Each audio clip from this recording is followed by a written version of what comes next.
రాజా faith ministries సమర్పించు యేసు కృపాస్వరం TV కార్యక్రమానికి ప్రేమపూర్వక ఆహ్వానం తెలియజేస్తున్నాం. మన తండ్రి అయిన దేవుని నుండి, యేసుక్రీస్తు ప్రభు నుండి, పరిశుద్ధాత్మ దేవుని నుండి మీకు కృపా సమాధానము కలుగునుగాక.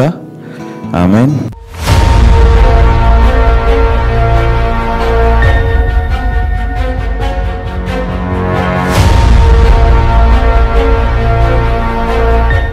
ఈరోజు నీతిమంతులకి కలిగిన లక్షణాలు, లేకపోతే నీతిమంతులకి ఉన్న లక్షణాలు, qualities of a righteous man or a women.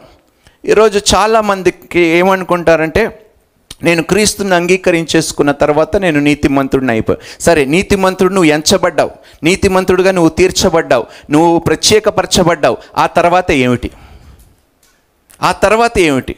ఆ నీతిలో నువ్వు కొనసాగాలంటే, ఆ నీతిలో నువ్వు ఉన్నావని ప్రజలకి తెలియాలంటే అందులో కొన్ని క్వాలిటీస్ ఏమిటో మనం గ్రహించాలి. మన దేవుడు బైబిల్లో ఒక మాట అంటాడు, నీ నీతి మురికి గుడ్డలతో సమానం. ఈరోజు మనం నీతి ఎలా పొందుకున్నాము? ఎవరి ద్వారా పొందుకున్నాము? యేసయ్య ద్వారానే మనం నీతి పొందుకున్నాం. కానీ ఆ నీతిలో కొనసాగింపబడాలంటే మనము అనుదినము మనల్ని ఏం చేసుకోవాలి? దేవునికి ప్రతిష్ఠించుకోవాలి, దేవునికి సమర్పించుకుంటూ. ఒక్కసారి దేవుణ్ణి అంగీకరించేస్తాను, అయిపోయింది, నేను పరలోకానికి వెళ్ళిపోతున్నానంటే అది కాదు. అనుదినము ఒక పోరాటం మనం పోరాడుతున్నాం. ప్రతి దినము సైతానుడు మనల్ని అణిచివేయటానికి చూస్తున్నాడు. ప్రతి దినము మన యొక్క పరిశుద్ధతని పాడు చేయటానికి సైతానుడు చూస్తున్నాడు. అప్పుడు నీతిమంతులు ఏం చేస్తారు? ఎలా ఫైట్ చేస్తారు? ఎలా ఎదుర్కొంటారు? అనే కొన్ని క్వాలిటీస్ మనం చూద్దాం బైబిల్లోని. నీతిమంతులకి ఎలాంటి క్వాలిటీస్, ఎలాంటి లక్షణాలు? ఫస్ట్ ఏమిటంటే, నీతిమంతుడు అన్నప్పుడు ఏమిటంటే వాడు ప్రత్యేకపరచబడిన వాడు. హీ సెట్ అపార్ట్ అంటాం. దేవుడు నిన్ను ఎంచుకున్న తర్వాత 2 కొరింథీయులకు రాసిన పత్రిక 5వ అధ్యాయము 21వ వచనం ఒకసారి చూద్దామండి. మనం ఆయన యందు దేవుని నీతి అగునట్లు పాపము ఎరగని క్రీస్తును మన కోసము పాపముగా చేసి. ఇప్పుడు ఎవరు నీతి పొందుకున్నాము? దేవుని నీతి మనం పొందుకున్నాం అన్నమాట. ఇప్పుడు ఆ నీతిని పొందుకున్న తర్వాత మనం ఏం చేయాలి? ఆ నీతితో నీతిమంతులు ఎలాంటి లక్షణాలు కలిగి జీవిస్తారు? ఫస్ట్ ఏమిటంటే, నీతిమంతులు ప్రత్యేకపరచబడిన వారు, శాంక్టిఫైడ్ పీపుల్, అంటే ప్రతిష్ఠింపబడిన వారు. సో ప్రత్యేకపరచబడిన వారంట, ప్రతిష్ఠింపబడిన వారు. వాళ్ళు ఎలా ఉంటారు? ఒకసారి బైబిల్లో మనము చూద్దాం. One of the qualities God is looking for is people set apart for his glory. ఆయన మహిమ కొరకు ప్రత్యేకపరచబడిన వారి కోసము దేవుడు చూస్తున్నాడు. ఈ ప్రత్యేకపరచబడిన వారితో దేవుడు కొన్ని పనులు చేయాలని ఆశ కలిగి ఉన్నాడు. మనం చూడవలసింది ఏమిటంటే, ఈ హీబ్రూ భాషలోని ఈ ప్రత్యేకపరచబడిన వారికి ఒక మాట ఉంటుంది, హసీద్ అని. హసీద్ అంటే ఏమిటంటే డివోటెడ్ టు గాడ్. డివోటెడ్ అంటే ఏమిటి? దేవునికి సంపూర్ణంగా సమర్పించుకుంటారంట. నీతిమంతులకి మొట్టమొదటిగా ఉన్న లక్షణం ఏమిటో తెలుసా? ఒక క్యారెక్టర్ ఏంటో తెలుసా? వారు ప్రత్యేకపడ్డారని వారు గ్రహించిన తర్వాత దేవునికి సంపూర్ణంగా వారు లోబడిపోతారంట. ప్రతిదినము, అనుదినము, అనుక్షణము పాపము వారిని వెంబడిస్తుందని గ్రహిస్తూ దేవునికి లోబడతారంట వారు. నీతిమంతులకు ఉన్న లక్షణం, గొప్ప లక్షణం ఏమిటంటే, నా చుట్టూ చెడుతనం ఉన్నది, ఇంత ప్రభావానికి నేను లోబడనని గ్యారంటీ లేదు, కాబట్టి ఒక్క క్షణమైన నా దృష్టి దేవుని నుండి తప్పిపోయిన ఎడల నేను పాపానికి బానిసుడిని అయిపోతాను. అంత జాగ్రత్త వహిస్తారంట నీతిమంతులు.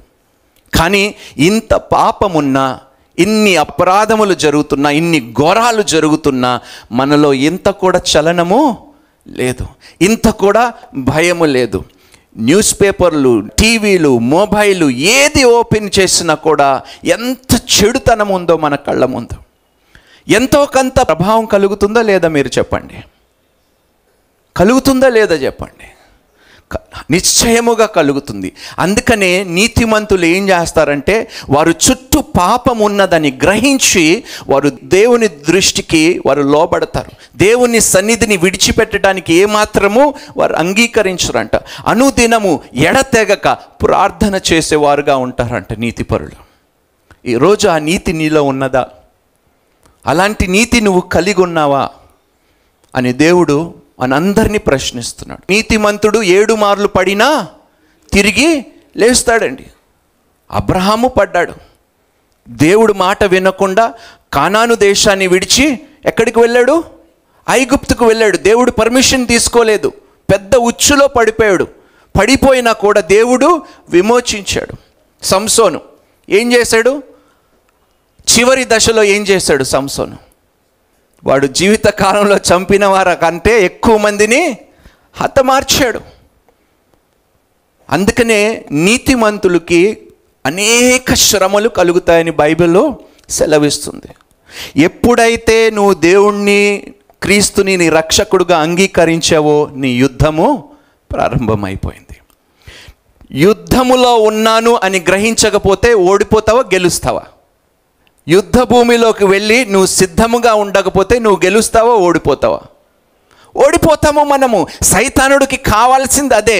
నీ ధ్యాస దేవుని నుండి తీసేసి నీ శ్రమల మీద, నీ బాధల మీద, నీ కష్టాల మీద, నీ ఇబ్బందుల మీద ఎప్పుడు దాని మీద దృష్టి పెడుతూ ఉంటాడు. కాబట్టి నువ్వు దేవునికి సంపూర్ణంగా నిన్ను సమర్పించుకోవటం లేదు.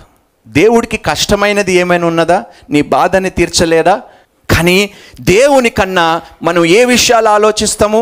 మన శ్రమల గురించి, మన బాధల గురించి, కష్టాల గురించి, ఇబ్బందుల గురించి, ఆర్థిక పరిస్థితుల గురించి, అన్ని మెటీరియల్ థింగ్సే ఆలోచించి దేవునికి ఇవ్వవలసిన నీతిమంతులు ఎక్కువ సమయం ఎవరికి ఇస్తారండి?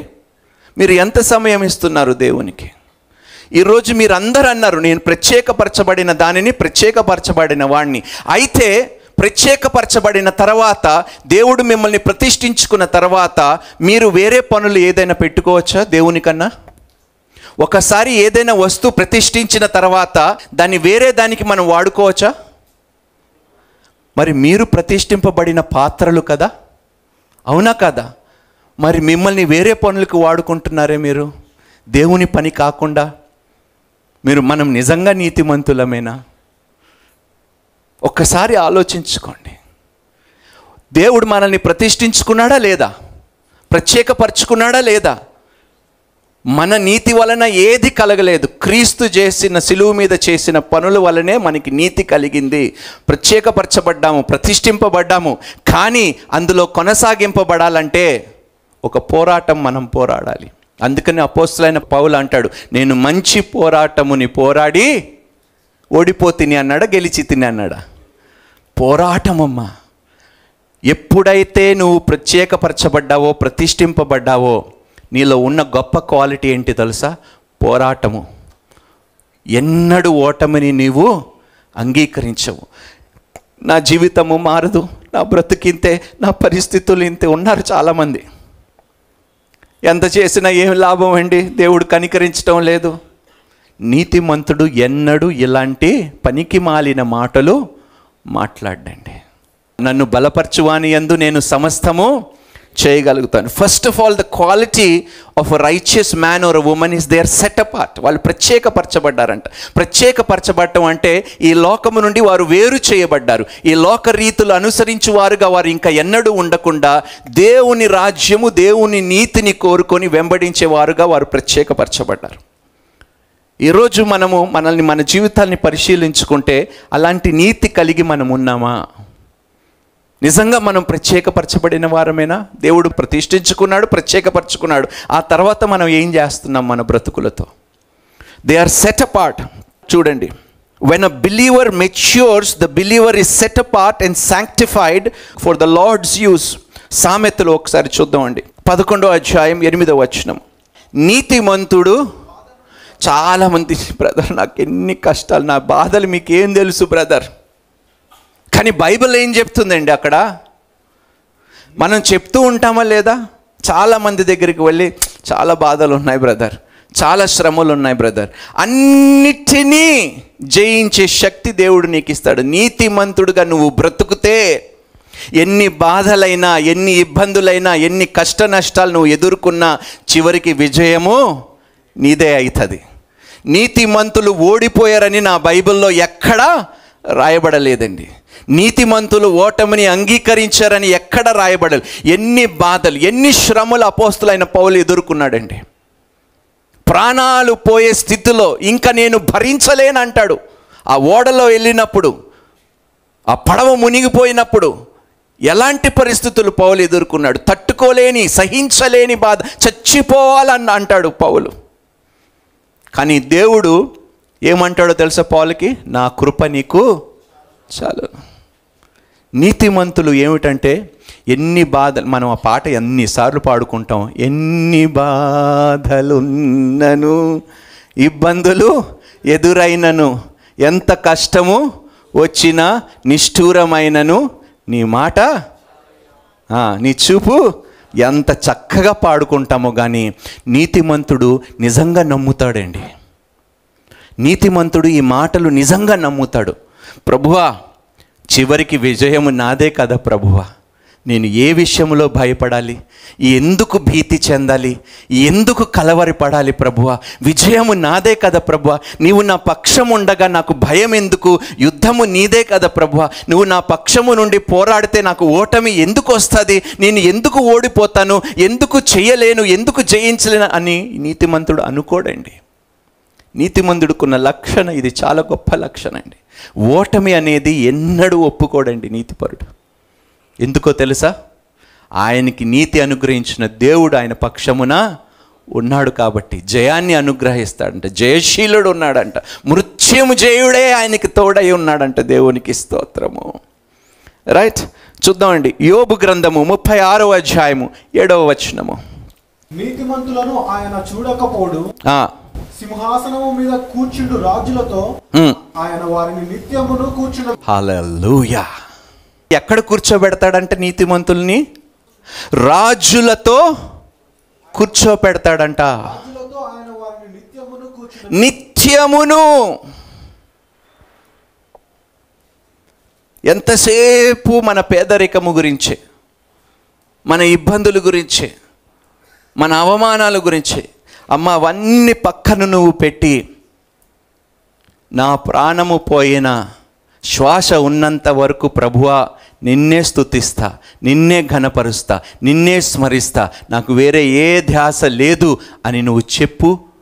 ఎంత గొప్ప విజయము దేవుడు నీకు అనుగ్రహిస్తాడు. నువ్వు దేవునికి ఇవ్వవలసిన మహిమ దేవునికి ఇవ్వు, దేవుడు నీకు ఇవ్వవలసిన ఘనత దేవుడు నీకు ఇస్తాడు. నిజముగా దేవునికి ఇవ్వవలసిన మహిమను మనం దేవునికి ఇస్తున్నాం, దేవుని మహిమ మనం దొంగలించుకుంటున్నాం. We take credit. మనం ఏదైనా మంచి పని చేస్తే ఏం చేస్తాము? దానికి క్రెడిట్ మనము తీసుకుంటాం. కుటుంబాల్లో కూడా చూస్తాను, ఒక కుటుంబానికి ఇంకొక సహోదరుడు సహాయం చేసినప్పుడు నేను లేకపోతే మీ పరిస్థితి ఏమైపోయేదో తెలుసా? నేను లేకపోయినా దేవుడు నిన్ను చూసుకుంటాడు రా అని చెప్పేవాళ్ళు ఎంతమంది ఉన్నారండి.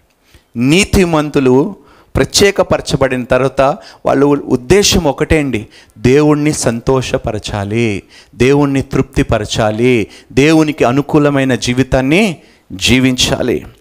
1 పేతురు 3వ అధ్యాయము 12వ వచనము. ప్రభు కన్నులు నీతిమంతుల మీదను, ఆయన చెవులు వారి ప్రార్థనల వైపునను. దేవునికి స్తోత్రము. ప్రభు కనులు ఎవరి మీద ఉన్నాయంట?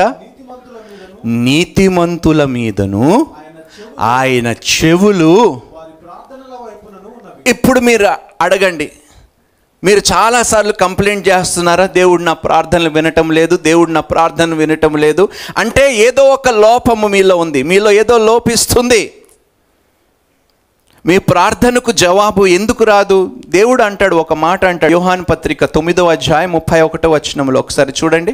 దేవుడు పాపుల మనవి ఆలకింపుడని ఎరుగుదుము. ఏమిటంట? మరలా చదవండి అది. ఎవడైనను దేవభక్తుడై ఉండి ఆయన చిత్తము చొప్పున జరిగించిన ఎడల ఆయన మన. ఈరోజు నీ ప్రార్థనలు ఎందుకు వినటం లేదు? దేవుడు, నువ్వు ప్రత్యేకపరచబడ్డావు అన్నావు, దేవుడు నిన్ను ప్రతిష్ఠించుకున్నాను అన్నాడు, అయినా నీ ప్రార్థనలకి జవాబు ఎందుకు రావటం లేదు? ఎందుకు మీరు ప్రార్థనకు ప్రతిఫలం పొందుకోలేకపోతున్నారు? మీరు నీతిమంతులుగా ఎంచబడ్డారా లేదా? ఎంచబడ్డారు. ప్రతిష్ఠింపబడ్డారా? మన కార్యముల వల్ల, మన నీతి వలన కాదు మనం నీతి పొందుకున్నది, దేవుని వలనే. సరే, అయితే మీరు నీతిమంతులుగా తీర్చిదిద్దిన తర్వాత ప్రతిష్ఠించిన తర్వాత అయినను ఇంకాను మీ ప్రార్థనలకు ప్రతిఫలము రావటము లేదంటే మనలో ఇంకా మార్చుకోవలసిన కొన్ని విషయాలు, సంగతులు మనలో ఉన్నాయండి. When a believer matures, the believer is set apart and sanctified. ఎవరి పని కోసము వారు ప్రతిష్ఠింపబడతాడంట? దేవుని కొరకు. ఒక వ్యక్తి దేవుడు ప్రతిష్ఠించుకున్న తర్వాత, ఇప్పుడు నేను ఒక మాట అడుగుతున్నాను, ఎంతమంది ఉద్యోగాలు చేస్తున్నారు? చేతులు ఎత్తండి. మీరు ఆ ఉద్యోగానికి ఒక అగ్రిమెంట్ సైన్ చేశారు కదా, కాంట్రాక్ట్ సైన్ చేశారు. ఇప్పుడు ఆ ఆఫీసులోకి వెళ్ళి మీరు ఇంకో వేరే ఆఫీస్ పని చేస్తే ఆ యజమాని మిమ్మల్ని ఆఫీసులో పెట్టుకుంటాడా? కానీ మనం చేస్తుంది అదే కదా. ముందు నా నీతిని, నా రాజ్యముని వెతకుడి, అప్పుడు అన్నీ నేను నీకు అనుగ్రహిస్తాను. మనము ప్రత్యేకపరచబడిన తర్వాత, నీతిగా ఎంచబడిన తర్వాత, దేవుడు మనల్ని ప్రతిష్ఠించుకున్న తర్వాత ఆయన పనిని విడిచిపెట్టేసి లోకములో ఉన్న ప్రతి పనిని ఎంత శ్రద్ధతో, ఎంత భయముతో చేయటానికి మనము వెనకాడటం లేదు చెప్పండి. దేవుని పని. ఒకసారి దేవుడు మిమ్మల్ని ప్రతిష్ఠించుకున్నాడు, నీతిపరుడుగా, నీతిమంతురాలుగా నిన్ను ఎంచుకున్న తర్వాత ఆయన పనినేనా మనం పక్కన పెట్టి, ఇదే నీతిమంతులు చేసే పనా? నీతిమంతులకి ఇలాంటి ఒక లక్షణం ఉంటుందా? ఒక వ్యక్తి మీ అప్పులన్నీ తీర్చేశాడు, మీ నిందలు, మీ అవమానాలు అన్నిటినీ కొట్టివేసి ఒక నూతన జీవితం ఇచ్చేసిన తర్వాత నీకు నాకు సంబంధం ఏమిటి? నువ్వు చేసిన దానికి థ్యాంక్ యూ అని చెప్పేసి మనం వెళ్ళిపోతే దానికి ఏమైనా అర్థం ఉందా? ఈరోజు క్రైస్తవులుగా thank you Jesus, thank you Jesus అని పాడుకున్నాం కదా ఇందాక. అదే మనం చేస్తుంది. దేవునికి థ్యాంక్ యూ, నువ్వు చేసిన దానికి థ్యాంక్ యూ, కానీ నా బ్రతుకు నేనేదో బ్రతుకుతాను. నీతిమంతులకు ఉన్న లక్షణం ఇది కాదండి. నీతిమంతులు లోబడతారు దేవునికి, పవిత్రులుగా జీవించటానికి ప్రయాసపడతారు, దేవుణ్ణి తృప్తిపరచడానికి, అనుదినము నిత్యము దేవుణ్ణే సంతోషపరచాలనే ఒక ఆలోచన ప్రతిష్ఠింపబడిన వారికి కలిగి ఉంటుంది. The word sanctification means ఖదాష్ in Hebrew. Sanctification is that process where the believer has matured. ప్రతిష్ఠింపబడిన వారిలోని ఒక మెచ్యూరిటీ ఉంటుందండి. ఏముంటుందంట? ఒక మెచ్యూరిటీ. స్టార్టింగ్లో మనం క్రీస్తు దగ్గరికి వచ్చినప్పుడు పాలు తాగే వారముగా ఉంటామంట. కానీ ఎంతకాలం పాలు తాగే వారముగా ఉంటాము? మాంసం తినము మనం. ఇంకా మాంసం తినాలి కదా. మీట్ని మనము తినకపోతే, దేవుని శరీరాన్ని మనం భుజించకపోతే, దేవుని వాక్యములో ఉన్న శ్రేష్టమైన లోతైన విషయములు మనం తెలుసుకోకపోతే మనం ఎన్నడూ మెచ్యూర్ కాలేమండి. ప్రతిష్ఠింపబడిన వాడు, ప్రత్యేకపరచబడిన వాడు, ప్రతిష్ఠింపబడిన వాడు ఏం చేస్తాడో తెలుసా? ప్రతి దినము మర్చిపోకుండా దేవుని వాక్యాన్ని ధ్యానిస్తాడు. నీతిమంతులకున్న గొప్ప లక్షణం ఏంటో తెలుసా? ఎప్పుడు చూసినా కూడా ఏం చదువుతూ ఉంటారు వాళ్ళు? ఆదియందు వాక్యం ఉండెను, వాక్యము దేవుని యొద్ద ఉండెను, వాక్యము దేవుడై ఉండెను. ఎంతమందికి ఈ దేవుడు కావాలండి? లోకములో ఉన్న ధనము కావాలి, లోకములో ఉన్న సిరి సంపదలు కావాలి, లోకములో ఉన్న సుఖభోగాలు కావాలి, అన్నీ కావాలి. కానీ దేవుడే వాక్యం అన్నది మనకి నిర్లక్ష్యం చేస్తే, అంటే దేవుణ్ణి ఎంతగా నువ్వు కోరుకుంటున్నావు? ప్రతిష్ఠింపబడిన వారు ఎల్లప్పుడూ దేవుడికి ఇష్టమైనదే కోరుకుంటారు. They will be matured believers అంట. చాలా మెచ్యూర్డ్ బిలీవర్స్గా ఉంటారు. God is looking for godly men and women set apart from evil ways, filled with the power of the Holy Spirit and anointed for the glory of God and His service. దేవుడు ఎవరినైతే ప్రతిష్ఠించుకున్నాడో, ఎందుకు ప్రతిష్ఠించుకున్నాడో తెలుసా? వారిలో తన ఆత్మను ఉంచి గొప్ప మహిమ కార్యములు వారి ద్వారా జరిగించుకోవటానికి దేవుడు వారిని ప్రతిష్ఠించుకున్నాడంట. ఇప్పుడు మన ఇల్లుని మనం ప్రతిష్ఠించుకుంటామా లేదా దేవునికి? ఎంతమంది వారి ఇల్లులు ప్రతిష్ఠించారు దేవునికి? ప్రతిష్ఠించిన తర్వాత అదే ఇల్లుని మనం దేనికోసం వాడుతున్నాము? ప్రార్థనల కోసం వాడుతున్నామా? దేవుణ్ణి స్తుతించడానికి వాడుతున్నామా? అనుదినము నిత్యము అక్కడ దేవుడు మహిమపరచబడుతున్నాడా? కొనియాడబడుతున్నాడా? స్తుతింపబడుతున్నాడా? ఇల్లులు కొంటాము, ఇల్లుని ప్రతిష్ఠిస్తాము, కానీ ఆ ఇంటిలో దేవునికే మనము చోటు ఇవ్వమండి. ఇన్ని పెద్ద గదులు మన కోసం కట్టేసుకుంటాం, ఇన్ని బెడ్రూమ్స్ కట్టుకుంటాం, కానీ దేవునికి ఎక్కడ చోటు లేదు. ఏ రూమ్లో, ఏ హాల్లో, ఏ బెడ్రూమ్లో కూడా దేవునికి చోటు లేదు. ఒక్కసారి ప్రతిష్ఠించబడిన తర్వాత ఆ వస్తువు ఎవరిది అయిపోతుంది? మీ ఇల్లు మీది కాదు, అది దేవుని గృహము. Bethel, house of God. ఈరోజు నువ్వు ప్రతిష్ఠించిన తర్వాత అందులో ఎటువంటి పాపకరమైన పనులను అనుమతిస్తున్నావు అని ఇంటిలో జాగ్రత్త.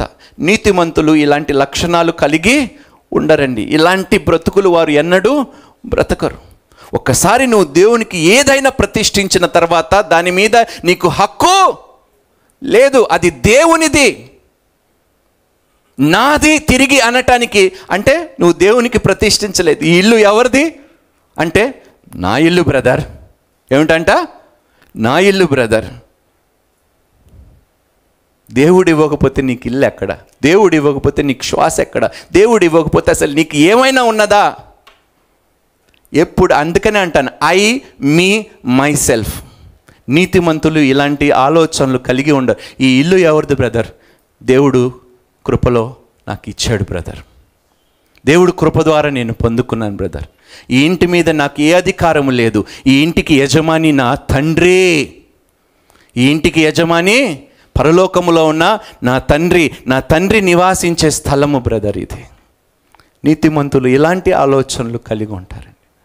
This is a great quality of a righteous man and a women.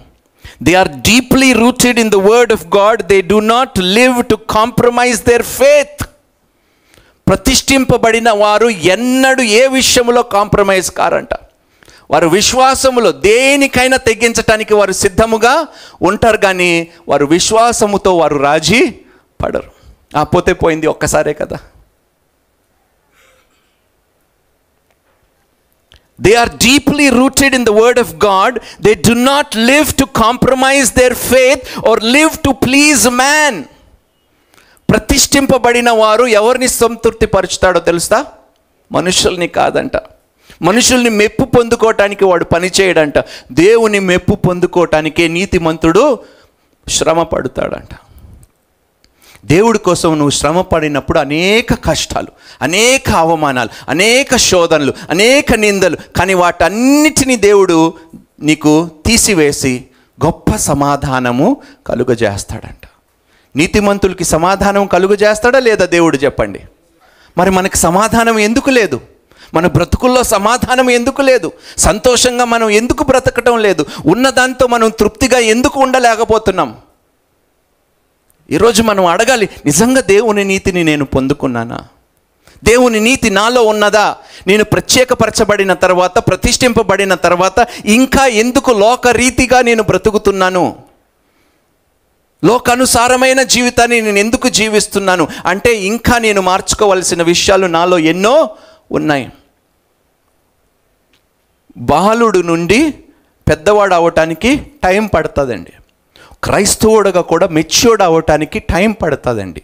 వెంటనే ఎవరు మెచ్యూర్ అయిపోరు, కానీ మెచ్యూరిటీ కోసము పాకులు పడాలి. నీతిమంతుడు ఏమిటంటే he wants to be matured, సంపూర్ణంగా ఉండాలని ఆశ కలిగి ఉంటాడు ఒక నీతిపరుడు. వాళ్ళు రహస్యముగా పాపములో బ్రతకరంట. సంఘములో పరిశుద్ధులుగా ఉండి ఇంటిలో పాపులుగా బ్రతికే వాళ్ళు రహస్యముగా పాపులు చేసేవారుగా ఉండరంట నీతిపరులు. సంఘానికి ఒక ముఖము, లోకానికి ఒక ముఖము ఉన్నారండి వేషధారులుగా. అడుగుతున్నాడు దేవుడు ఈరోజు, నీతిపరుడు లోపలికి బయటికి ఒకలాగే ఉంటాడంట, లోన ఒకలాగా బయట ఒకలాగా ఉండడు. అందుకనే దేవుడు ఆ ఫరిసీయులని, ఆ సద్దుకీయులని చూచినప్పుడు వారికి వారే నీతిపరులు అనుకున్నారు. కానీ దేవుడు ఏమన్నాడో తెలుసా? తెల్ల సున్నము కప్పిన సమాధులు మీరు అంటాడు, వేషధారులు అంటాడు, సర్ప సంతానం అంటాడు. మళ్ళీ ఒక మాట అంటాడు, మీ నీతి ఫరిసీయుల నీతి కన్నా అధికము అవ్వకపోతే మీరు పరలోకానికి ప్రవేశించరు అంటాడు. ఆశ్చర్యంగా ఉంటాడండి కొన్నిసార్లు దేవుడు మాట్లాడే మాట. ఈరోజు మీరు నీతిగా నటిస్తున్నారా నీతిపరులుగా జీవిస్తున్నారా అనేది దేవుడు ఈరోజు మనల్ని ప్రశ్నిస్తున్నాడు. నా నీతిని నేను నీకు అనుగ్రహించాను, నా ప్రాణముని నేను పణంగా పెట్టి నా నీతిని, నీ పాపముని నేను ధరించుకొని నా నీతిని నీకిచ్చిన తర్వాత నా నీతి విషయములోనే నువ్వు నిర్లక్ష్యము వహిస్తే ఎంత గొప్ప శిక్షావిధికి అర్హులవుతావు నువ్వు. ఒక్కసారి ఆలోచించండి. నీ ఆత్మ ఎంత విలువైనది ఉండాలండి. దేవుడే నీ ఆత్మను కాపాడటానికి తన ప్రాణముని పణంగా పెట్టాడంటే నీ విలువ ఎంత గొప్పది దేవుని దృష్టిలో. ఒక్కసారి ఆలోచించండి. అరే నా పాటి వంటి వాడికి, నాలాంటి దానికి, నాలాంటి వాడిని నా ఆత్మను కాపాడటానికి, నశించిపోకుండా ఉండటానికి విలువైన ఆయన ప్రాణముని పణంగా పెట్టాడంటే ఎంత విలువగా నన్ను ఎంచుతున్నాడు దేవుడు. ఎంత విలువగా ఎంచాడంటే ఆయన నీతిని కూడా నీకు ఇచ్చేశాడంట. నువ్వు నీతిమంతుడుగా జీవిస్తావని ఆశతో ప్రాణముల్ని పణంగా పెట్టాడంట యేసుక్రీస్తు ప్రభువారు. ఎక్కడుందండి ఆ నీతి? ఎక్కడుందా అని నిజంగా అనుకుంటాను, ప్రభువా ఇంత విలువైన ప్రాణమా నాది, ఇంత విలువైన జీవితమా ప్రభువా, నీ ప్రాణమునే నా కొరకు పెట్టేవంటే నీ దృష్టికి నేనెంత విలువైన దానిని, విలువైన వాడిగా నువ్వు ఎంచుతున్నావు ప్రభువా. అయినా ఎంత ధన్యత ప్రభువా, నా కోసము ప్రాణాలు పెట్టినందుకు ప్రభువా. నీతిమంతుడుగా, నీతిమంతురాలుగా నేను జీవిస్తాను ప్రభువా. నా ప్రాణాన్ని ఇంత విలువగా ఎంచుతున్నావు కాబట్టి నేను పాపంలో బ్రతకను ప్రభువా. నిత్యము నీ వాక్యము ధ్యానిస్తాను, నిత్యము ప్రార్థనలు చేస్తాను ప్రభువా. నీతిమంతులకున్న లక్షణం ఇదండి. దైవజనులు బోధించిన మరిన్ని ప్రసంగాలను విని ఆత్మీయంగా బలపడాలని ఆశ కలిగిన వారు Raja faith ministries YouTube, Raja faith ministries Facebook, Raja Hebel Instagram, Raja Hebel RFM Twitter subscribe చేయండి, లైక్ చేయండి, కామెంట్ చేయండి, షేర్ చేయండి, ఫాలో అవ్వండి. Raja faith ministries the new covenant church వారి ఆదివారపు ఆరాధన సమయములు. ఇంగ్లీషు ఆరాధన ఉదయం 9 గంటలకు, తెలుగు ఆరాధన ఉదయం 11:30 ఆరాధనలు జరుగు స్థలం Kashish convention hall, 3rd floor, Musheerabad metro station పక్కన, హైదరాబాద్. మరిన్ని వివరములకు సంప్రదించవలసిన మా ఫోన్ నంబర్లు 9000320028, 9346077114.